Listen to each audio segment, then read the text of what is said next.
ఈరోజు మనం cauliflower pepper fry ఎలా చేసుకోవాలో చూద్దామండి. ఇది చాలా స్పైసీగా ఉంటుంది, అలానే ఇది మనకి రైస్లో సైడ్ డిష్లో కూడా బాగుంటుంది. హాయ్ అండి, welcome back to Surekha recipes. ముందుగా మనం స్టవ్ మీద ఒక ప్యాన్ పెట్టుకొని అందులో 1 టీ స్పూన్ వరకు మిరియాలను వేసుకోవాలి. అలాగే అందులోనే 1 టీ స్పూన్ సోంఫ్, 1/2 టీ స్పూన్ జీలకర్ర, అలాగే 2 చిన్నవి ఎండుమిర్చి, 1 టేబుల్ స్పూన్ ఎండు కొబ్బరి ముక్కలు వేసుకొని బాగా రోస్ట్ చేసుకోవాలండి.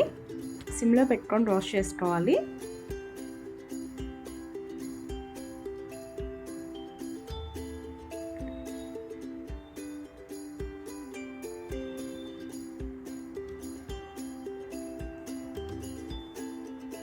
ఇలా రోస్ట్ చేసుకున్న వాటిని బాగా చల్లారిపోయిన తర్వాత మిక్సీ జార్లో వేసుకొని మెత్తని పౌడర్లా చేసి పక్కనుంచుకోవాలి.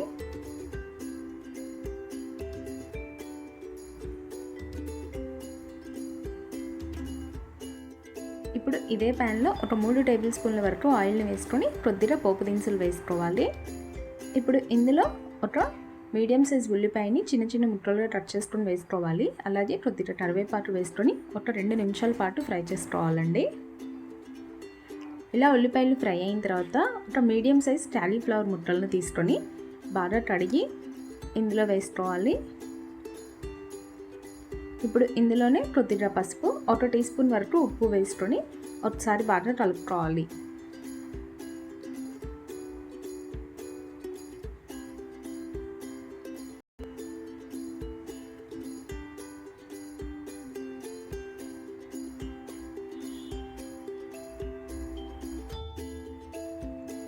ఇలా కలుపుకున్న తర్వాత మనకి ఉప్పు వేసుకున్న తర్వాత కొద్దిగా వాటర్ అనేది వస్తుందండి. ఆ వాటర్ మొత్తం ఇంకిపోయిన తర్వాత మనం ఈ క్యాలీఫ్లవర్ మీద మూత పెట్టి ఒక 10 నిమిషాల పాటు మగ్గించుకోవాలి.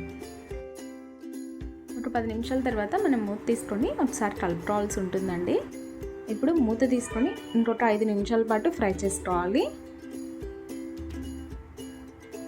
మధ్యలో ఒకసారి క్యాలీఫ్లవర్ ఉడికిందో లేదో చెక్ చేసుకోండి.